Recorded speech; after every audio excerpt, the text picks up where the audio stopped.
Let your eyes begin to close. And as they close, take a deep breath. A deep breath all the way down into your abdomen. Now you can begin to relax every muscle in your body. Let your legs begin to relax. Let your legs begin to feel heavy. Heavier and heavier as they relax. Heavier and heavier as they let go of the last bit of muscular tension.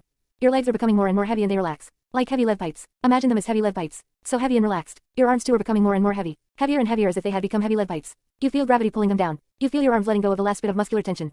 Letting go. Letting G0. Letting go of tension as they get heavier and heavier, more and more deeply relaxed. Your arms and legs feel heavy, heavy, and relaxed. Your body is relaxing as your arms and legs let go of the last bit of muscular tension. They are totally relaxed. And now your face begins to relax. Your face begins to let go of tension. Your forehead becomes smooth as silk, smooth as silk. Your forehead feels smooth and relaxed, letting go of tension. Letting go of all the tensions of the day. Letting G0 of every worry and concern. Becoming smooth and relaxed as you let go of any worries from the day. And your cheeks too are becoming relaxed, smooth and relaxed. Your cheeks are relaxed and letting go of tension. Your forehead and cheeks are totally relaxed and now you begin to relax your jaw. Allowing your jaw to become looser and relaxed. Loose and relaxed. Your jaw is letting go of tension as you feel the muscles relax and let go of any anger, any frustration from the day. Your jaw is letting go of anger and frustration as you feel your lips begin to part. Your lips will begin to part as you let go of the last bit of tension in your jaw. And as you let go of tension in your jaw, your lips begin to part. And now you feel your tongue relax. Your tongue is lolling in your mouth. And as your jaw relaxes, you feel your neck and shoulders letting go of tension. You feel your neck becoming completely relaxed. There is no tension in your neck as you relax your neck and now your shoulders. Your shoulders can begin to droop as you let go of all the anxiety and all concerns. Your shoulders droop and let go of the last bit of muscular tension. Letting go of all the muscular tension. Your neck and shoulders are totally relaxed. And now you can relax your chest and abdomen by taking a deep breath. A deep breath all the way down into your abdomen. You take a deep breath and it fills your abdomen. And as you let go, the tension goes out of your body with the old air. And now you can take another deep breath into your abdomen, filling your abdomen as you relax your chest and stomach. And as you let go of the old air, all the tension goes out of your body and you feel more and more deeply relaxed. Your 242. Hypnosis for self-acceptance. Body feels deeply relaxed. Your arms and legs heavy and relaxed. Your face smooth and relaxed. Your jaw loose and relaxed. Your neck relaxed. Your shoulders drooping. Your body feeling totally relaxed. And you begin to feel that you are drifting and drifting, floating and drifting. Down into total relaxation. You feel almost drowsy, feeling peaceful and calm. You are drifting deeper and deeper, deeper and deeper into total relaxation. You are floating and drifting. You are feeling drowsy, peaceful and calm. Drifting and drowsy, drifting and drifting down into total relaxation. And now you see a staircase going down to a lovely peaceful place. In a moment you'll go down the stairs, and with each step you will relax. You will relax more deeply with each step. You will count backward from 10 to 0, counting each step as you become more and more deeply relaxed. Counting down each step, relaxing more and more deeply. 10, 9, 8, 7, 6, 5, 4, 3, 2, 1, 0. You are drifting toward a peaceful lovely place. Drifting deeper and deeper into total relaxation. Drifting down, drowsy and drifting. And now you will go down one more flight of stairs and with each step you will become more and more deeply relaxed. 10, 9, 8. Drifting deeper and deeper. 7, 6, 5, 4. More and more drowsy, peaceful and calm. 3, 2, 1, 0. And now you come to a special place. You may write in your own description of your special place or use the more general suggestions in this induction. Your special place where you feel safe and calm. Calm and peaceful. You feel totally relaxed in your special place. You look around, notice the shapes and colors in your special place. You listen for the sounds of your special place. You notice how your body feels in this special place. This is your place to come and relax anytime you want. You come here as a refuge, as a haven anytime you want to feel totally relaxed. And this is a place where you feel strong and confident. You look strong and confident. And you feel your value. You feel accepting of yourself. You imagine yourself in your special place wearing a confident smile, proud of who you are. You feel confident and proud of who you are. And you imagine yourself here in your special place and feel that sense of peace floating through you. You feel calm and full of well-being. Nothing can disturb you and you know this feeling of peacefulness and calm will last for a long time. You feel so relaxed that you drift deeper and deeper, deeper and deeper, drifting and drowsy. You feel so drowsy and relaxed in your special place. Drowsy and floating, and you feel positive feelings flowing through every part of your body. And now you see a blackboard with the old negative labels you have been given in the past. You see them on the blackboard. But you are a good person. A good person. You are a good person. You are fine. You are fine the way you are and you have always done the best you can. See. 243. Self-esteem. Those labels on the blackboard and now see an eraser in your hand. You have an eraser and you erase those labels from the board. You erase each one. They are gone. They are without meaning for you now. And now you write something on the board. You write your affirmation for today. You see yourself writing your positive affirmation. You see the words forming in chalk as you write your affirmation on the board. Pause. And you understand the meaning of your affirmation. You see your affirmation on the board and now you add 3 of your important strengths that make you feel good. Feel good. Feel good. You write 3 of your strengths and you feel good writing them. Pause. You appreciate these strengths because they are yours. They describe you and you see them on the board. More and more you are feeling strong and good. And now you can let go of your critic. You let go of any need for your critic. The critic always lies and you reject him. You reject your critic. The critic has cost you too much. And now you see what he has cost you. You remember one of the many things he has cost you. And you are aware that you no longer need your critic. You can forget your critic. And because your critic is becoming more and more silent, you are letting go of your unhealthy shoulds. You are letting go of rules that no longer fit you. You are letting go of the rules that hurt you. You feel good because you no longer need the rules that hurt you. You think about the consequences of your acts. You try to understand the consequences of your acts. And you are letting go of rules that hurt you. And more you are kind to yourself. You are a good person. A good person. You are worthwhile because you live and feel. You are a unique and valuable human being because you live and feel. And you feel warm and loving towards yourself. You love yourself because you are a good person. You have legitimate needs and wants. You accept your feelings. You accept your feelings because they are part of you and you are a good person. A good person. You feel kind and loving toward yourself. People see you as a good person, a worthwhile person. Those who fail to see your worth have something on their screen that keeps them from seeing the good person you are. When people really see you, they see you as a good person. And you know now that you are free to make mistakes. It is fine to make mistakes. You do the best you can. You always do the best you can within the limits of your awareness. Within the limits of what you know at any given time, you do the best you can. You love yourself, mistakes and all. You are a good person. You learn from your mistakes and are free to make them. You feel accepting of yourself. You feel positive feelings flowing throughout your entire body. Today you like yourself more than yesterday and tomorrow you will like yourself more than today. And tomorrow you will be able to believe more of the positive about yourself. You will remember more and more the positive about yourself, and these positive feelings will stay with you. 244. Hypnosis for self-acceptance. And grow stronger and stronger. The positive feelings will grow stronger tomorrow and the day after tomorrow. You feel very relaxed, very peaceful, and in a few moments you will come back to full conscious awareness, feeling stronger and more positive. Feeling confident and strong, feeling more accepting of yourself, and in a few moments you will come back up from 1 to 10. You will come all the way up feeling alert, refreshed and wide awake. You will feel completely alert and awake. You will feel relaxed and renewed when you come all the way up. And you are starting to come up. 1, 2, coming up, 3, 4, feeling more and more alert. 5, feeling refreshed. 6, coming up to full consciousness. 7, alert and more awake. 8, opening your eyes. 9, 10, fully alert, refreshed and wide awake. Listening to your induction. Probably the best way to listen to your recorded induction is to play it in bed before you go to sleep at night. Make sure that you're in a situation where you won't be interrupted and you feel safe and comfortable. If you fall asleep during the induction, don't worry about it. The message is still getting through to your subconscious. You are absorbing continuous nourishment for your self-esteem. Try to listen to your induction once a day for 4 weeks. Thereafter you should drop to every second or third day. After you feel a significant improvement, use the induction only as needed. Realistically, your first recorded induction will not be perfect. Certain cadences may bother you, a particular suggestion may not seem quite right, perhaps you would like to reverse the relaxation sequence and start with your face. This is be expected. Modify and re-record your induction as many times as you wish. Each time that you revise and correct your induction it will become that much more effective. After a while any induction, no matter how well done, begins to lose some of its power. The impact of some of the imagery begins to fade. At that time you can experiment with redesigning the induction so that it becomes new again. You can write your own suggestions, using material from your strengths list. Or you can build in your current successes and accomplishments. For example, you see all the love you have for your son. And the love in your heart helps you appreciate your worth. The beauty of writing your own suggestions is that they can be tailored exactly for you, crafted from the experiences of your own life. Here are a few simple rules for creating hypnotic suggestions. 245. Self-esteem. Keep suggestions simple and concise. Repeat your suggestions at least 3 times using similar words and phrases. Suggestions should be positive. Avoid using negative such as, I feel no stress. If possible, attach a visual image to a suggestion. You feel confident. You see yourself smiling, your body relaxed. Make suggestions that give you time to change. For example, you are feeling more and more confident at work. Each day you feel more comfortable with coworkers. Each day your confidence grows. Tomorrow you will be more confident than today. Quote. 246. 14. I am still not okay. Sheila, a 29-year-old waitress, had been fighting hard to control her critic. But she remained convinced that her low self-esteem had far more to do with a basic feeling of worthlessness than with her criticizing inner voice. She put it this way to her therapist, it's a feeling that I'm bad, screwed up. Just a gut feeling, like I'm unworthy, like I don't deserve anything. The critic comes from a feeling. When I attack myself I'm just putting words to a feeling that's already there. Even if I strangled the critic, wiped him out, I'm sure the self-hate would still be there, sticking to me like the tar baby. Sheila has a point. The feeling of being bad that she talked about had much to do with her alcoholic mother, who had always demanded that Sheila take care of her. Even at the age of 3, Sheila knew that she had to be very sweet to mom or else there would be an explosion. Being sweet meant telling her mom that she was pretty, brushing her hair, listening to her complain, and later reading to her in bed. If Sheila wanted to play instead of wait attendance on her mother, if she wanted to complain or get support, her mother became quite upset. Sheila was selfish, Sheila didn't care about anyone. Or worse, Sheila got the silent treatment, a day in which her mother was courteous, even kind, but never uttered a word. Sheila's feeling of badness is a summation of literally thousands of such painful interactions. Many of these experiences occurred before she fully understood language. She learned she was not okay, at a very deep level of awareness. She knew it, just like she knew that lemon tastes bitter or the night is dark. For people like Sheila, the feeling of worthlessness is a deeply held belief. An overactive critic is only a part of the problem. Beneath self-esteem, the critic lies a reservoir of hurt and guilt. There are also feelings of anger, resentment, and revenge, but they are less relevant to this discussion. The feeling of badness can be generated in many ways. Here are some examples. 1. A primary caregiver is frequently absent or unavailable for nourishment. The child experiences this lack as abandonment, and on some level decides that he or she is unworthy of love. The emotional logic goes like this: if they love me, they wouldn't leave me, and if they don't love me, then I'm unlovable. 2. A child experiences enough deprivation and abuse to feel rage at his or her parents. But then comes the guilt. The emotional logic says, I should love my parents, so if I hate them, then I'm bad. 3. Following a divorce, the child loses contact with the non-custodial parent. The emotional logic, I drove him away, he left us because he hates me, I'm bad. 4. A child is the victim of sexual abuse. The emotional logic, I do secret, bad things that I should never talk about, wants me to do those bad things, I must be bad.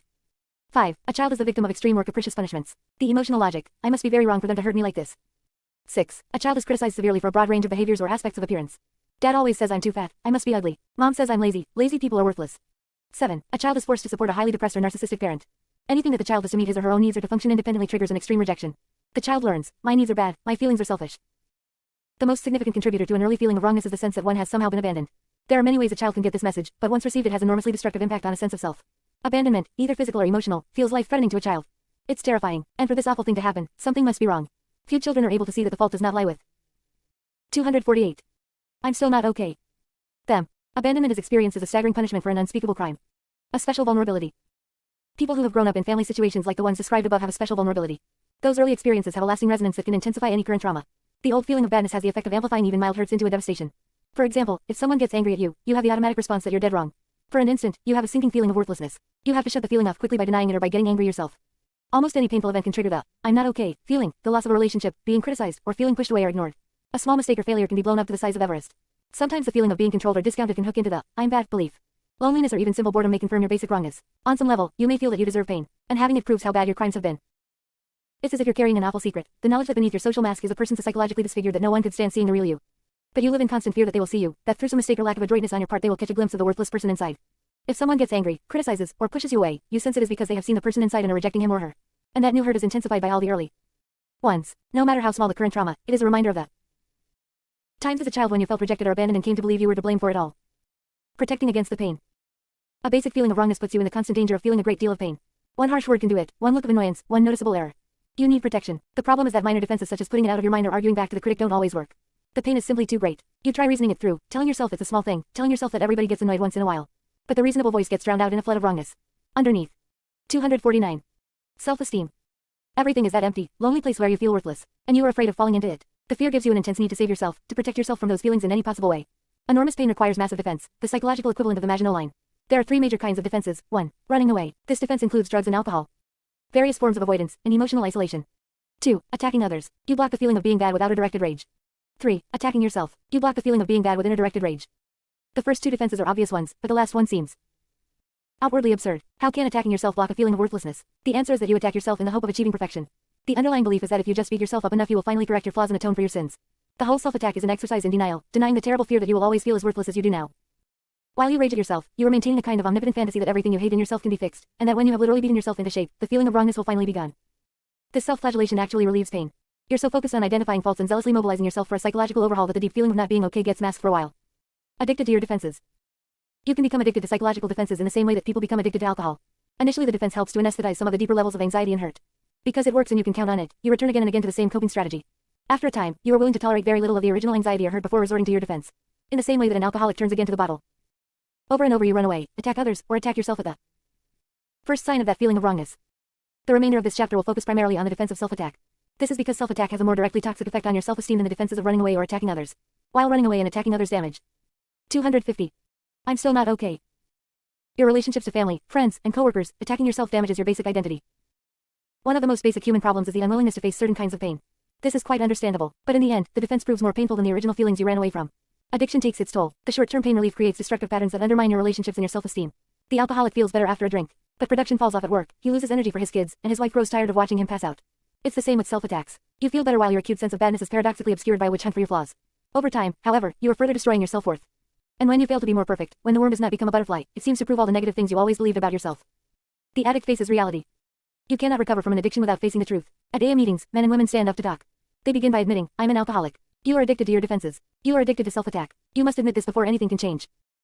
Hoping or expecting to fix what's wrong with you is part of your system of denial. Every time you try to beat yourself into being better you are running away from reality. You are pretending that it's possible to live up to your perfect standards. You are creating a fantasy in which you finally carve yourself into your personal ideal. It's as if your psyche was an insensitive block of wood and you were going to chisel, gouge, and cut a sculptured masterpiece. Or worse, you see yourself as a willful child whom you must slap and beat to steer toward the path of good. This addiction denies reality in two ways. First, you deny what it means to be human by insisting that it is possible or even desirable to be perfect. You forget about your needs, about your hunger and your longing for things. You forget what it feels like not to get them, how you try and certain dreams remain out of reach, how you then must find a substitute, some strategy of partial fulfillment. Your psychological and physical survival depends on this basic struggle. The stakes are high and you fail a lot, and yet you have to keep trying, to try even painful or destructive approaches as long as they contain some small hope of meeting your needs. This is what being human is about. This is how people are made, always questing for. 251. Self-esteem. Nourishment. Expecting perfection is an attempt to ignore this basic human struggle. The second way you deny reality is to think that you can hack and cut at yourself and still produce more good than harm. By attacking yourself, you are helping to destroy the number one requirement for healthy change, a sense of worth.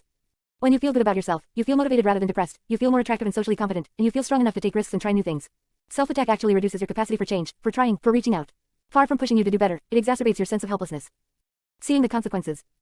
Like the alcoholic, you have to face what your defense is costing you. In the chapter, Disarming the Critic, you explore the price you pay for listening to your critic. You'll find it helpful now to review your list of negative effects from self-attacks. When you judge yourself harshly, nearly every aspect of life becomes more difficult. Here are some examples. Registered, you expect that others see your flaws and are as disgusted by them as you are. So you must be constantly vigilant to prepare for their inevitable rejection. It's hard to be open or revealing with people because you expect them to reject the real you. Registered, you get very angry or depressed when criticized. Registered, you avoid social situations where there is a chance of criticism or rejection. You don't take risks, you don't meet new people, and you endure loneliness rather than reach out. Registered, you fear mistakes, and so you don't like to do new things. It's hard to learn anything because the inevitable errors throw you off. You have to work extremely hard so that no one will ever find fault with what you do. Registered, you avoid challenges because you expect to fail. Registered, you avoid disciplining your children because you are afraid of their anger. It's hard to say no or set limits in relationships because you would feel wrong if the other person got upset. Registered, you are afraid to ask for things because a refusal would mean that you're an unworthy person. 252. I'm still not okay. Registered, you choose sexual partners who are flawed and who you imagine will put up with you. It's hard to pursue someone really attractive because you can't conceive that such a person would want to be with someone like you. You give too much and sometimes let people use you because you can't imagine why else they would hang around you. You are so focused on your flaws that you often feel depressed or disgusted with yourself. Much of what you do seems wrong or stupid or incompetent. Registered, you avoid people who admire or really love you because they must be either deluded or worse off than you are. Not all of these examples will apply to you, but each one that is tends to diminish and restrict your life. It's harder to get your needs met, to do things that excite you, or to be with people who are really nourishing. You may have grown up in a family where you felt wrong and cut off from love. Those feelings are very hard to face. But you must understand this, your defensive self-attack is only making the damage worse, only making you more vulnerable. In the end, your self-attacks will be more destructive than the original hurts. Learning abstinence. For the true alcoholic, there is only one answer, abstinence. It's the same for anyone addicted to self-attack. You must literally go cold turkey on all forms of pathological judgment. Pathological judgments are based on the belief that things are intrinsically good or bad. You evaluate yourself and others as being good or bad, right or wrong. Healthy judgment, by contrast, is the awareness that something feels better or worse, or that it affects you in such a way that you feel good or bad. To put it simply, pathological judgment would say that something is bad, healthy judgment would say that it feels bad, meaning painful. Here are some specific kinds of judgments that you must abstain from. 1. Judging anyone's behavior as good or bad. Hard as it sounds, you must give up moral opinions about the actions of others. Cultivate instead the attitude that they have made the best choice available, given their awareness and needs at the time. Be clear that while their behavior may not feel or be good for you, it is not bad. 253. Self-esteem. 2. Evaluating as good or bad or right or wrong things you read, see on TV, or observe on the street. This includes assaults, terrorist bombings, political corruptions, and so on. 3. Comparing people on any dimension where one person is judged to be better and the other person is judged worse. This includes speculating about who is more intelligent, more generous, more competent, and so on. 4. Using negative global labels of any kind, stupid, selfish, crazy, ugly, fat, phony, inane, and the like. 5. Expecting that people should be any different than they are. It is critical that you accept people as doing exactly what they have to be doing given their current needs and awareness. It may be unpleasant or painful for you that they act the way they do, but you must accept that their behavior is exactly what it should be at this moment. 6. Blaming anyone for your pain. The pain exists, but to blame anyone is to say they should be different than they are. 7. Judging yourself as good or bad in any way. This includes your thoughts, feelings, motivations, hopes, cravings, fantasies, or behavior. Your judgments are poison. They are like a double shot of whiskey for someone with cirrhosis or candy for a diabetic. You can't afford judgments about yourself or anyone. Every time you make a value judgment about another person, you are priming your critic to level the same judgment at you. Every should you apply to your friends, your lover, or someone you read about in the paper will always come back to haunt you. The paradox is that while the rules you make for others seldom influence them, the rules always affect and diminish you. Judgment has a spiritually contracting effect. It builds fences and limits inside you. It's okay to feel this but not that, to say this but not that, to want this but not that. Your inner life becomes an obstacle course where you continually dodge the wrong, bad, and unworthy thoughts, feelings, and impulses. You lose spontaneity and openness. You reject yourself because it is impossible to follow all of the rules all of the time. Judgments take the joy, the expansiveness out of life. You contract from the fear of being judged and become vulnerable to depression. How does a person addicted to self-attack stop judging? It takes a great deal of willpower and commitment. It takes constant vigilance to stop the little voice that wants to say, he's a jerk. She's lazy. He's corrupt. I'm selfish. The neighbors are slobs. Quote. 254. I'm still not okay. That little voice is spewing its poison much of the time. You have to find a way to quiet it. The concept of abstinence is key here. Just as the alcoholic must abstain from even one drink, you must abstain from even one judgment. Nothing is worthy of judgment. Nothing is good, nothing is bad. Events occur. They may be pleasurable, painful, or neutral. You may regret some and wish to repeat others, just as you avoid certain people and wish to seek out others. There is no right or wrong in any of it. Abstaining from judgment doesn't mean that you have to spend time with people you don't enjoy or let yourself be abused or taken advantage of. You remain free to do what you think best to nurture and protect yourself. It's fine to have preferences, to enjoy Buddy Holly but not Brahms. But these choices are based on your particular needs and tastes, not on any sense of moral outness. You may choose fidelity to your spouse, but you must make no judgment about those who do not. You may recoil from violence, but you must still recognize that the violent are making the best choice available given their needs and awareness at the time. Remember, one judgment leads to another. Even a small slip, such as thinking how poorly someone is dressed, makes you more vulnerable to judgments about your own attire. Thinking how incompetently a meeting was run makes you more vulnerable the next time you organize anything. And it's extraordinarily easy to slide back into a worldview that fosters judgment. 1. You see people making choices to do evil things. You believe that they could have done otherwise, but chose the easy way. You see people hurting each other and imagine that they have chosen to inflict pain because they've succumbed to temptation and let themselves go bad. 2. You see people doing foolish things, bringing pain to themselves and others, and imagine that they have deliberately chosen the foolish path. 3. You believe that people give in to weakness and commit sins, that they can choose not to love or care for others, that they allow themselves to sink into selfishness, corruption, greed, and so on. 4. You imagine that your personal rules are universal and should be applied to everyone. It's sometimes very satisfying to see things this way. There's a feeling of righteousness, even superiority. The world seems to make more sense when you can divide the players into good and bad. Your anger feels justified when you can see the other person is culpable. 255. Self-esteem. And wrong. And it's easier to reject yourself when you feel that you have deliberately chosen to do the wrong or foolish thing. There are many painful things in the world, and it's comforting to label them evil and reject them. When you make something painful into something bad, you are distancing and protecting yourself. That's perfectly natural, but judging in this way depends on the illusion that people are totally free to do anything they wish. And when they make mistakes that bring pain to themselves or others, it can only be because they were too lazy or selfish to do the right thing. How do you escape this worldview? You can escape by developing the awareness that everyone chooses the highest perceived good. Plato said it first, man always chooses the highest good. The rub is that your highest good depends on which of your needs has preeminence at the moment. If you feel sexually aroused, your highest good may be to have sex, unless a greater competing need is to protect yourself from emotional harm, as when you're attracted to someone other than your spouse and know that he or she would be hurt and angry. Another competing need might be to protect your self-esteem. You won't think much of me if I sleep with him on the first date, or, I'm so nervous I might not be able to perform. Consider this example. Suppose your daughter comes in while you're watching TV and asks for help with her homework. You have several competing needs. 1. To continue to enjoy the show. 2. To help her get through her assignments. In addition, you have certain beliefs and awareness. 1. Your daughter often asks you to do work that she is capable of doing on her own. 2. You believe that she should learn to be more self-reliant and solve some of her own problems.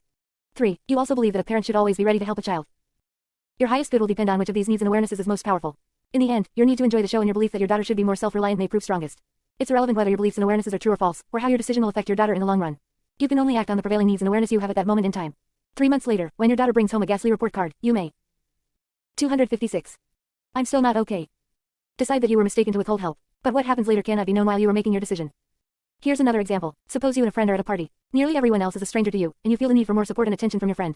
But you have a problem. You are afraid to ask directly for things. Your family had a very indirect style of communicating, and you literally don't know how to talk about your needs. You need attention, and you start sorting through your repertoire of strategies to get it. Here again, your decision depends entirely on your current awareness. If all you know how to do is to be cold and irritable and hope that your friend will notice your distress, that will be your strategy. 6 months later, after taking an assertiveness course, you might do something different. But as of this moment, you will make a choice based on the awareness available to you. What does it mean that people choose the highest good? It means that you are doing the best you can at any given time. It means that people always act according to their prevailing awareness, needs, and values. Even the terrorist planning bombs to hurt the innocent is making a decision based on his or her highest good. It means you cannot blame people for what they do, nor can you blame yourself, no matter how distorted or mistaken a person's awareness is. He or she is innocent and blameless. That's because no one can act differently than his or her current awareness permits, and you can change only when your awareness changes. Exercises. The following exercises will help you integrate an attitude of non-judging into your life. 1. Practice reading the newspaper without making a single judgment about any of the behavior reported in any story. Take the position, even if you don't fully believe it, that each person is choosing the highest good based on his current awareness. 2. When you see people driving dangerously or failing to observe highway courtesies, accept the behavior without judgment. How they drive is a direct reflection of their current needs and awareness. The speeding teenager needs to show off to his girlfriend or act out his anger or display his maleness more than he needs to drive safely. When he loses faith in his young reflexes, becomes more aware of danger. 257. Self-esteem. And death, then his driving will change. He will change when his awareness changes. When you see people wearing unattractive clothes or hairstyles, or whose physical appearance is not to your taste, practice this mantra. He or she is blameless for any choices that created his or her appearance. Think of the politician you like the least. Imagine, for a moment, the things that really turn you off. Now take the position that his or her beliefs, values, and actions are the only ones possible given the limitations of his or her current awareness and ambitions. Get a mental image of the person you most dislike. See that person sitting in a chair in front of you in every detail. Hear the tone of voice, notice the mannerisms, observe the facial expressions. Remember a past incident when this person really made you angry. Now try a non-judgmental attitude. Remind yourself that he or she isn't choosing to be bad. This man is doing the best he can, given his needs and awareness. You find this woman's behavior painful, but she cannot be blamed for that. Like everyone else, she is trying to survive by pursuing her highest good at this moment. This person cannot be anything else than what he or she is, until his or her awareness changes. Spend a few moments chatting with your least favorite person at work. Notice his or her annoying mannerisms, style, opinions, and so on. But do so without judgment. Take the position that this person has been shaped by and adapted to a unique set of circumstances. He or she has made the best choices available. Call up a family member whom you dislike. During the conversation, practice your non-judging attitude. Nothing the person says should be evaluated as good or bad, right or wrong. This exercise requires spending some time in the past. Recall several scenes where you either felt very disapproving of others, or felt very disapproved of and wrong yourself.